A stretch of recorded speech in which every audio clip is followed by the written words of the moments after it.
میں بہک سکوں یہ مجال کیا، میرا رہنما کوئی اور ہے۔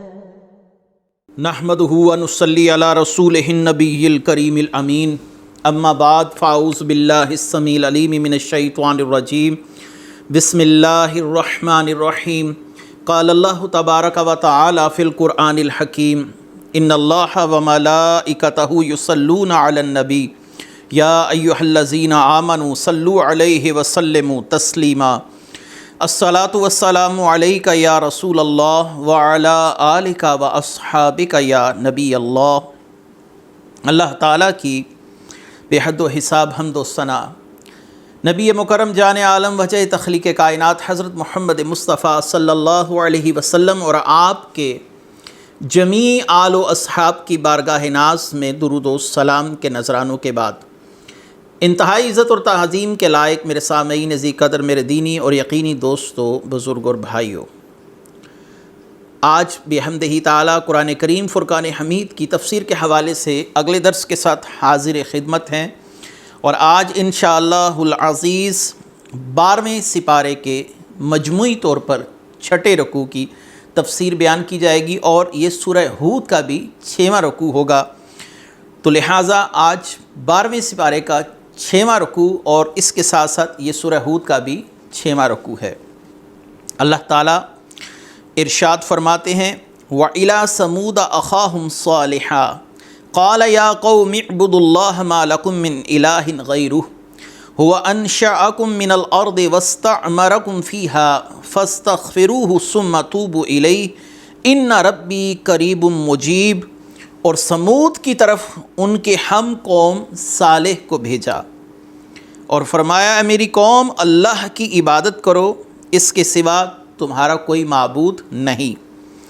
اس نے تمہیں زمین سے پیدا کیا اور اسی میں تمہیں آباد کیا، تو اس سے معافی مانگو، پھر اس کی طرف رجوع کرو، بے شک میرا رب قریب ہے، دعا سننے والا ہے۔ یہ مجموعی طور پر اس صورت کے اندر تیسرا واقعہ ہے جس سے استدلال کیا جا رہا ہے۔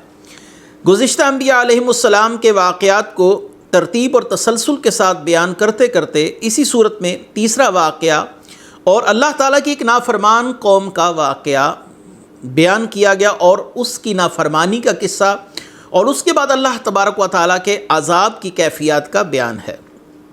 حضرت ہود علیہ السلام قوم سمود کی طرف جو قوم حضرت صالح علیہ السلام کو مبعوث کیا گیا، تو آپ کی پہلی دعوت کیا ہے؟ یا قوم اعبدوا اللہ، اے قوم اللہ کی عبادت کرو، بت پرستی سے باز آؤ، ما لکم من الہ غیرہ، اور اس خدا کی عبادت کرو جس کے سوا تمہارا کوئی معبود نہیں۔ پیدا کرنے والا خدا ہے، وہی تمہیں رزق دینے والا، تمہاری ضرورتوں کا کفیل اور تمہاری زندگی اور موت کا مالک۔ ہوا انشأکم من الارض، اور اس نے تمہیں زمین سے پیدا کیا۔ یہ جو آیت ہے کہ اس نے تمہیں زمین سے پیدا کیا، یہاں پر ایک اشکال ہے کہ انسان کو زمین سے کیوں کرو، کیسے پیدا کیا گیا؟ اس آیت کی تفسیر کیا ہے؟ مفسرین نے اس کی متعدد اور مختلف تفاسیر بیان کی کہ انسان کو زمین سے پیدا کیا گیا، اس آیت کا معنی اور مفہوم اور اس کی تشریح کیا ہوگی۔ سب سے پہلے تو اس کی تشریح اگر دیکھی جائے تو ایک بیان جو کی جاتی ہے مفسرین کی طرف سے وہ یہ کہ حضرت آدم علیہ السلام کو اللہ تبارک و تعالیٰ نے مٹی سے تخلیق کیا، اور جو مٹی ہے یہ زمین سے حاصل کردہ ایک جوہر ہے، زمین سے حاصل کردہ ایک چیز ہے جس سے اللہ تعالیٰ نے حضرت آدم علیہ السلام کو تخلیق کیا، اور تمام چونکہ انسان حضرت آدم علیہ السلام کی اولاد ہیں تو اس لیے یہاں پر فرمایا کہ ہوا انشأکم من الارض واستعمرکم فیہا فاستغفروہ۔ اور دوسری تفسیر جو اقرب الی الحقیقت معلوم ہوتی ہے وہ کیا ہے؟ وہ یہ ہے کہ انسان کا جو نطفہ ہے یا مادہ منویہ ہے، یہ انسان کے خون سے تخلیق پاتا ہے، اور انسان کا جو خون ہے وہ غذا سے تخلیق پاتا ہے، یعنی انسان کا خون غذا سے بنتا ہے، اور جو غذا ہے اس کی اصل گوشت ہے، روٹی ہے، سبزیاں ہیں، پھل ہیں، اور ان تمام چیزوں کا ماخذ جو ہے وہ زمین ہے۔ یعنی ان تمام چیزوں کا مال زرعی پیداوار اور ان چیزوں کی اصل جو ہے وہ زمین ہے، اور زرعی پیداوار کا رجوع زمین کی طرف ہی ہوتا ہے کہ زمین سے کھیت، زمین سے پھل فصلیں اگتے ہیں اور انسان ان کو اپنے استعمال میں لا کر غذا کا حصہ بناتا ہے، اور جب غذا کا حصہ بناتا ہے تو یہ چیزیں انسان کے خون کو پیدا کرتی ہیں، اور جب خون پیدا ہوتا ہے تو اس سے انسان کا مادہ منویہ پیدا ہوتا ہے جو انسان کی اصل ہے اور انسان کی پیدائش کا بنیادی سبب ہے۔ تو بس واضح ہوا کہ اللہ تعالیٰ نے انسان کو زمین سے تخلیق فرمایا۔ یہ آیت مبارکہ کی تفسیر مفسرین نے جو بیان کی وہ میں نے آپ کے سامنے بیان کی، وَاسْتَعْمَرَكُمْ فِيهَا فَاسْتَغْفِرُوهُ، اور اس نے تمہیں آباد کیا زمین پر، اللہ تعالیٰ نے تمہیں زمین پر آباد کیا۔ وَاسْتَعْمَرَكُمْ فِيهَا کی دو تفسیریں ہیں، ایک یہ ہے کہ اللہ تعالیٰ نے تمہیں زمین میں آباد کیا، تمہیں رہنے کے لیے گھر بنانے کا شعور دیا، اور ایک تفسیر یہ ہے کہ اللہ تعالیٰ نے تمہاری عمریں لمبی کی، اور اس قوم سمود کی عمریں 300 سال سے لے کر 1000 سال تک پائی جاتی تھی، یعنی طویل العمر لوگ تھے یہ، اور زمین پر آباد، زمین کی زرعی پیداوار سے منفعت حاصل کرنے والے۔ تو آپ نے فرمایا فاستغفروہ، تو اللہ کی بارگاہ میں رجوع لاؤ، یعنی توبہ کرو۔ توبہ سے مراد یہ ہے کہ بت پرستی کو چھوڑ دو اور اللہ وحدہ لا شریک کی طرف لوٹ آؤ۔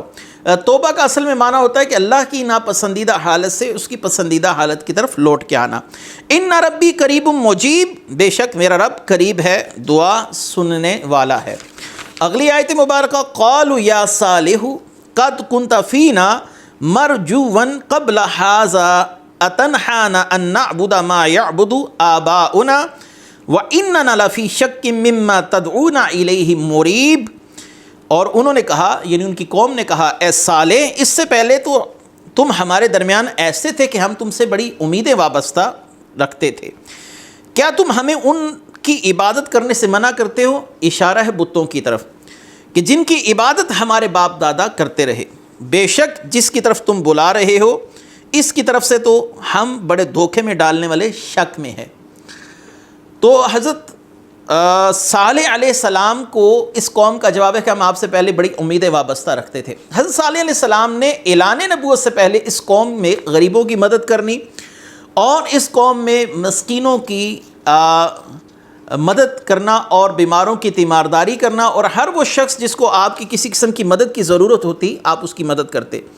تو لہٰذا اس قوم کے دل میں حضرت صالح علیہ السلام کی محبت پیدا ہوئی کہ یہ شخص غریبوں کی مدد کرنے والا، مسکینوں کا خیال رکھنے والا، یتیموں کا کفیل ہے، اور حضرت صالح علیہ السلام کے لیے ان کے دل میں یہ امید جاگ اٹھی کہ ہم ان کو اپنا اگلا سردار منتخب کریں گے۔ تو یہاں پر جس امید کی طرف اشارہ ہے وہ یہی ہے کہ ہم نے تو یہ امید لگا لی تھی کہ ہم آپ کے کردار کو دیکھتے ہوئے ہم آپ کو اپنا اگلا سردار منتخب کریں گے، لیکن آپ کو اچانک کیا ہوا کہ آپ نے ہمارے ہی خداؤں کی تردید شروع کر دی اور بتوں کو برا بلا کہنا شروع کر دیا۔ تو آپ جس طرف ہمیں بلاتے ہیں ہم اس معاملے میں شک میں، بڑے شک میں پڑے ہوئے ہیں، آپ کی اس بات پر یقین کرنے کو ہمارے دل نہیں مانتے، یا ہمارے دلوں میں بہت تردد ہے، ہم متردد ہیں، آپ کی بات کو تسلیم نہیں کر سکتے۔ تو اس کا مطلب ایک بات یہاں پر اشارتاً یہ بھی معلوم ہوئی کہ اعلان نبوت سے پہلے بھی انبیاء علیہ السلام کا کردار بے عیب ہوتا ہے، اور وہ اپنی قوم میں اپنی عادات اور خصائل اور خصائص اور اپنی حسن معاشرت کے سبب دوسرے لوگوں سے امتیازی حیثیت رکھتا ہے۔ رسول اللہ صلی اللہ علیہ وسلم نے ابھی اعلان نبوت نہیں فرمایا تو لوگ آپ کو پھر بھی صادق اور امین کہہ رہے ہیں۔ یہاں پر یہ قوم کیا کہہ رہی؟ قد کنت فینا مرجوا قبل ھذا اتنہانا ان نعبد ما یعبد، یعنی ہم آپ سے پہلے بڑی اچھی امیدیں لگائے بیٹھے تھے۔ اچھی امیدیں یعنی آپ کے کردار کو دیکھ کر ہم آپ کے معتقد تھے، آپ سے محبت رکھتے تھے، لیکن جب سے آپ نے بت پرستی سے ممانعت کی ہم آپ کی اس دعوت کا انکار کرتے ہیں۔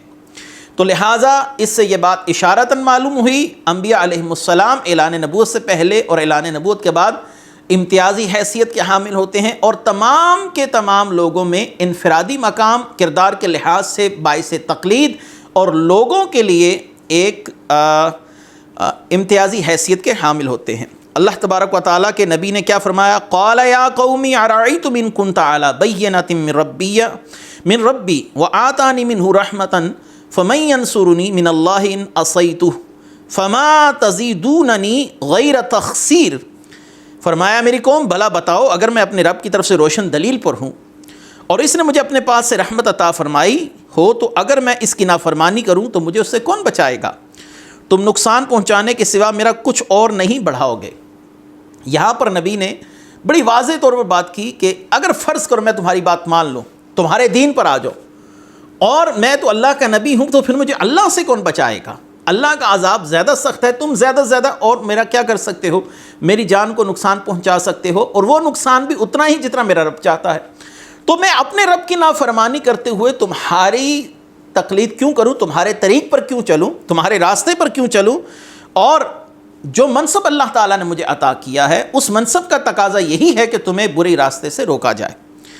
اور کسی نبی نے کبھی کفر نہیں کیا۔ یہ بات یاد رکھیے کہ حضرت صالح علیہ السلام اپنی قوم سے کہہ رہے ہیں کہ کیا کبھی کسی نبی نے پہلے کفر کیا جو تم مجھے کفر کی دعوت دے رہے ہو؟ میں تو اللہ کی طرف سے روشن دلیل پر ہوں، اللہ کا نبی ہوں، اور اللہ کے کبھی کسی نبی نے کفر نہیں کیا۔ یاد رکھیے کہ نبی اعلان نبوت سے پہلے اور اعلان نبوت کے بعد کفر تو کفر ہے، چھوٹے اور بڑے ہر طرح کے گناہ سے معصوم ہوتے ہیں۔ اب ان لوگوں کا تقاضا یہ ہے کہ ہمیں کوئی نشانی دکھائی جائے، کوئی معجزہ دکھایا جائے تاکہ ہم آپ کو اللہ کا نبی تسلیم کریں۔ جب آپ نے اپنی نبوت کا اعلان کیا، اب وہ اس طرف آئے کہ آپ ہمیں کوئی نشانی دکھائیں تاکہ ہم مان جائیں کہ آپ اللہ کے نبی ہیں۔ اگلی آیت مبارکہ ہے وَيَا قَوْمِ هَٰذِهِ نَاقَةُ اللَّهِ لَكُمْ آيَاتًا فَذَرُوهَا تَأْكُلْ فِي أَرْضِ اللَّهِ وَلَا تَمُسُّوهَا بِسُوءٍ فَيَأْخُذَكُمْ عَذَابٌ قَرِيبٌ۔ اور اے میری قوم، یہ تمہارے لیے نشانی کے طور پر اللہ کی اونٹنی ہے، تو اسے چھوڑ دو تاکہ یہ اللہ کی زمین میں کھاتی رہے۔ اسے برائی کے ساتھ ہاتھ مت لگانا، نہ اس کے قریب آنا، وگرنہ تمہیں عذاب پکڑ لے گا۔ اب ان لوگوں نے حضرت صالح علیہ السلام سے معجزہ طلب کیا، اور معجزہ بھی من چاہا کہ آپ اگر اللہ کے نبی ہیں تو اس پہاڑ سے ہمیں ایک اونٹنی ظاہر کر کر بتائیں۔ تو حضرت صالح علیہ السلام نے اللہ تعالیٰ سے دعا کی، تو اس پہاڑ کو اللہ تعالیٰ نے دو شق کر دیا، یعنی پہاڑ چر گیا اور اس کے اندر سے ایک اونٹنی ظاہر ہوئی جس کے ساتھ اس کا ایک بچہ بھی تھا۔ اور یہ اونٹنی بلا شک و شبہ حضرت صالح علیہ السلام کا معجزہ تھا۔ معجزہ اس لحاظ سے بھی کہ اس کی ولادت عادیہ طریق پر نہیں ہوئی، اللہ تعالیٰ نے اس کو پہاڑی سے پیدا کیا، یہ پہاڑ سے ظاہر ہوئی۔ اور حضرت صالح علیہ السلام کہہ رہے ہیں یہ اللہ کی نشانی ہے، اسے پوری نیت سے ہاتھ نہ لگانا، یعنی اسے نقصان دینے کی کوشش نہ کرنا۔ جب کوئی انسان کسی شخص کی دعوت کو رد کرنا چاہے تو اس کی دلیل کو توڑنے کی کوشش کرتا ہے۔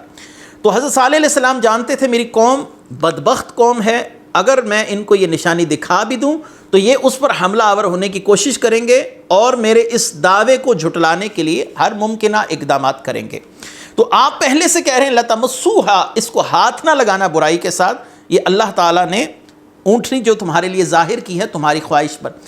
یاد رکھیے کہ رسول اللہ صلی اللہ علیہ وآلہ وسلم سے بہت سے لوگوں نے معجزات طلب کیے، لیکن آپ نے ان معجزات کا ظہور نہیں فرمایا۔ اس کی بڑی وجہ یہی تھی کہ جب کوئی قوم نبی سے معجزہ طلب کرتی ہے اور وہ معجزہ نبی ظاہر کر دے اور اس کے بعد وہ قوم اس معجزے کو نہ مانے تو اس قوم پر عذاب آنا حتمی اور 100% یقینی ہو جاتا ہے۔ رسول اللہ صلی اللہ علیہ وسلم جانتے تھے ابو جہل ابو لہب اگرچہ معجزات کا مطالبہ کر رہے ہیں، لیکن میرے معجزات دکھانے کے بعد بھی یہ معجزات نہیں مانیں گے اور ان پر اللہ کا عذاب آئے گا۔ چونکہ رسول اللہ صلی اللہ علیہ وسلم رحمت للعالمین ہیں تو آپ نے یہی چاہا کہ میری رحمت کا صدقہ ان سے عذاب ٹلا رہے، لہٰذا آپ نے ان کے منہ مانگے معجزات نہ دکھائے۔ اس کی تائید تفسیر ابن ابی حاتم سے بھی میں کیے دیتا ہوں۔ رسول اللہ صلی اللہ علیہ وآلہ وسلم نے ارشاد فرمایا، جب یہ غزوہ تبوک کا سفر چل رہا ہے تو آپ صلی اللہ علیہ وسلم نے فرمایا لوگوں کو میں معجزات طلب کرنے سے منع کرتا ہوں۔ اور یہ صالح علیہ السلام کی قوم جس نے اپنے نبی سے معجزہ طلب کیا تو اللہ تعالیٰ نے ان کے لیے ایک اونٹنی کو بھیجا، وہ اس راستے سے آتی تھی۔ رسول اللہ صلی اللہ علیہ وسلم نے وہ راستہ دکھایا کہ اس راستے سے آتی تھی، اور اس قوم کے لیے ایک کنواں تھا جس سے یہ قوم پانی پیتی تھی، پانی نکالتی تھی۔ ایک دن پورا یہ اونٹنی اس کنویں کو استعمال کرتی، یعنی اس سے پانی پیتی، اور دوسرے دن یہ قوم کے افراد اور قوم کے جانور مویشی اس کنویں سے پانی پیتے تھے۔ اور جس دن یہ اونٹنی پانی پیتی یہ وافر مقدار میں دودھ دیتی اور اتنا دودھ ہوتا کہ پورے کا پورا قبیلہ اس سے سیر ہو جاتا۔ اور یہ اونٹنی جو تھی یہ اللہ تعالیٰ کا معجزہ تھی، اور یہ معجزہ کس اعتبار سے ہے؟ سب سے پہلے ہے کہ اللہ تعالیٰ نے اس کو چٹان سے پیدا کیا، یہ اس کی غیر عادیہ تخلیق ہے۔ دوسرا یہ ہے کہ اللہ تبارک و تعالیٰ نے پہاڑ کو شق کر کے اس کو باہر نکالا، یہ دوسری اس کے معجزہ ہونے کی دلیل ہے۔ تیسرا یہ ہے کہ بغیر کسی نر کے اس اونٹنی کو اللہ تبارک و تعالیٰ نے حاملہ بنایا، یعنی اس کے ساتھ اس کا ایک بچہ بھی تھا۔ اللہ تعالیٰ نے بغیر ولادت کے مکمل جسامت، شکل و صورت کے ساتھ اس اونٹنی کو پیدا کیا، اور ایک دن یہ اونٹنی پانی پیتی اور دوسرے دن قوم پانی پیتی، اور اس سے وافر مقدار میں دودھ نکلتا۔ اب چونکہ یہ لوگ اپنی آنکھوں سے اس معجزے کو دیکھ چکے تھے، حضرت صالح علیہ السلام کو جھٹلانے کی کوئی اور وجہ سمجھ نہ آئی، تو اس قوم کے دو بدبخت افراد نے اس اونٹنی کو نقصان دینے کا ارادہ کیا۔ ان دو افراد کے نام کیا ہیں؟ ایک کا نام تھا مصدع، اور دوسرا جو شخص ہے جس نے اس اونٹنی کے لیے نقصان چاہا وہ قداد تھا۔ قداد اور مصدع نے اونٹنی کی ٹانگوں پر تلوار سے حملہ کیا، اور جب اونٹنی نیچے گر گئی تو انہوں نے اس کی گردن کو نہر کر دیا، یعنی ذبح کر دیا۔ حضرت صالح علیہ السلام نے اس تمام معاملے کو جب دیکھا تو آپ نے آگے کیا فرمایا؟ فَعَقَرُوهَا فَقَالَ تَمَتَّعُوا فِي دَارِكُمْ ثَلَاثَةَ أَيَّامٍ ذَلِكَ وَعْدٌ غَيْرُ مَكْذُوبٍ۔ تم نے اس کے پاؤں کی پچھلی جانب کی اوپر والی ٹانگوں کی رگیں کاٹ دی، یعنی انہوں نے اس کی ٹانگوں پر پہلے حملہ کیا۔ تو صالح علیہ السلام نے فرمایا تم اپنے گھروں میں 3 دن بس انتظار کرو، یعنی 3 دن تک فائدہ اٹھا لو، یہ ایک وعدہ ہے جو اب جھوٹا نہیں ہوگا، یہ وعدہ ہو کر رہے گا۔ نبی کی زبان سے بات نکل گئی کہ 3 دن تک تم پر اللہ تعالیٰ عذاب بھیجیں گے، اور انہوں نے کہا اس عذاب کی علامات کیا ہیں؟ تو آپ نے فرمایا 3 دن تمہارے چہروں کے رنگ بدلتے جائیں گے۔ پہلے دن اس قوم کے چہروں کا رنگ پیلا پڑ گیا، یہ پہلی نشانی تھی۔ دوسری نشانی، اس قوم کے چہروں کا رنگ دوسرے دن سرخ ہو گیا، اور تیسرا دن جمعے کا دن تھا، اس دن اس قوم کے چہروں کو سیاہ کر دیا گیا، اور ہفتے کے دن اللہ تعالیٰ نے ان پر عذاب اتارا۔ یہ عذاب کیا تھا؟ یہ شدید ترین عذاب تھا کہ اس قوم کا ایک فرد بھی اللہ تعالیٰ نے باقی نہیں چھوڑا۔ فَلَمَّا جَاءَ أَمْرُنَا نَجَّيْنَا صَالِحًا وَالَّذِينَ آمَنُوا مَعَهُ بِرَحْمَةٍ مِنَّا وَمِنْ خِزْيِ يَوْمِئِذٍ إِنَّ رَبَّكَ هُوَ الْقَوِيُّ الْعَزِيزُ وَأَخَذَ الَّذِينَ ظَلَمُوا السَّيِّئَاتُ فَأَصْبَحُوا فِي دِيَارِهِمْ جَاثِمِينَ كَأَن لَّمْ يَغْنُوا فِيهَا أَلَا إِنَّ ثَمُودَ كَفَرُوا رَبَّهُمْ أَلَا بُعْدًا لِّثَمُودَ۔ اور پھر جب ہمارا حکم آیا، یعنی عذاب آ گیا اس قوم پر، تو ہم نے صالح اور ان کے ساتھ والے مسلمانوں کو اپنی رحمت کے ذریعے بچا لیا، اور اس دن کی رسوائی سے بچا لیا، یعنی جو عذاب آیا اس قوم پر۔ بے شک تمہارا رب بڑی قوت والا، غلبے والا ہے۔ ظالموں کو چنگھاڑ نے پکڑ لیا، چیخ ایسی بلند ہوئی کہ اس قوم کو اللہ نے تباہ کر دیا، تو وہ صبح کے وقت اپنے گھروں میں گھٹنوں کے بل پڑے رہ گئے، گویا وہ کبھی یہاں رہتے ہی نہ تھے۔ سن لو، بے شک سمود نے اپنے رب کا انکار کیا، قوم سمود نے، خبردار لعنت ہو سمود پر۔ اب یہ عذاب کس نوعیت کا تھا؟ ادھر مفسرین کی 2 آرائیں ہیں کہ حضرت جبریل علیہ السلام نے اتنی بلند آواز سے چیخ ماری تھی کہ زمین ہل گئی اور زلزلہ آیا، اور اس زلزلے کے ساتھ ہی ان لوگوں کے کانوں کے پردے پھٹ گئے، اور ان لوگوں کے دماغ کی نسیں وغیرہ پھٹ گئیں اور دل پھٹ گئے۔ اللہ تبارک و تعالیٰ نے اس قوم کو تباہ و برباد کیا۔ امام راضی کی رائے یہ ہے کہ آسمان کی بجلی ان پر ایسی کڑک دار بجلی گرائی گئی جس کی آواز سے ان لوگوں کے کلیجے پھٹ گئے۔ اور اصل میں 2 عذابوں کا ذکر ملتا ہے ہمیں، ایک تو چیخ کا ذکر ہے، وَأَخَذَ الَّذِينَ ظَلَمُوا السَّيِّئَاتُ، کہ ایک یہ ہے کہ اس قوم پر چیخ آئی، اور دوسرا اللہ تعالیٰ نے سورہ اعراف آیت نمبر 78 میں زلزلے کا بھی ذکر کیا ہے۔ فَأَخَذَتْهُمُ الرَّجْفَةُ فَأَصْبَحُوا فِي دَارِهِمْ جَاثِمِينَ، انہیں زلزلے نے پکڑ لیا تو صبح کو اپنے گھروں میں اوندے پڑے رہ گئے۔ اب یہ دونوں کیفیتوں میں تضاد نہیں ہے۔ کسی کے ذہن میں سوال آئے کہ ایک آیت میں ہے کہ اس قوم کو چیخ نے تباہ و برباد کیا، اور دوسرا یہ ہے کہ زلزلے کی ہولناکی نے ان کو تباہ و برباد کر دیا۔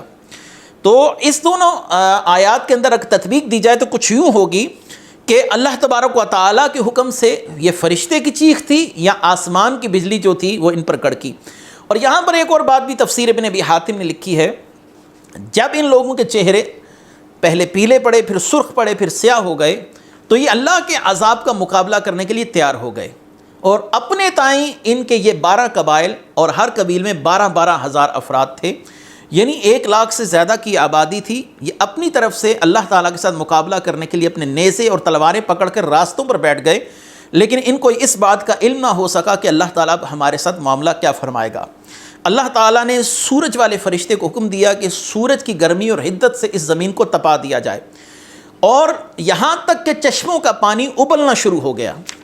فرشتے نے سورج کو قریب کیا اور یہاں تک کہ فرشتے کے اس عمل سے جو چشمے کا پانی ہے وہ ابلنے لگا، اور ان لوگوں کی زبانیں نکل کر سینے تک لٹک آئیں۔ اور اس کے بعد اللہ تبارک و تعالیٰ کے حکم سے ایک فرشتے نے چیخ ماری یا آسمان کی بجلی ان پر گری۔ ہم جتنی بھی قوموں کے احوال پڑھتے ہیں ان میں سب سے سخت عذاب اس قوم کے ساتھ ہمیں نظر آتا ہے، کیونکہ انہوں نے اللہ تعالیٰ کی نشانی کو مٹانے کی کوشش کی، اللہ کی نشانی کا مذاق اڑایا۔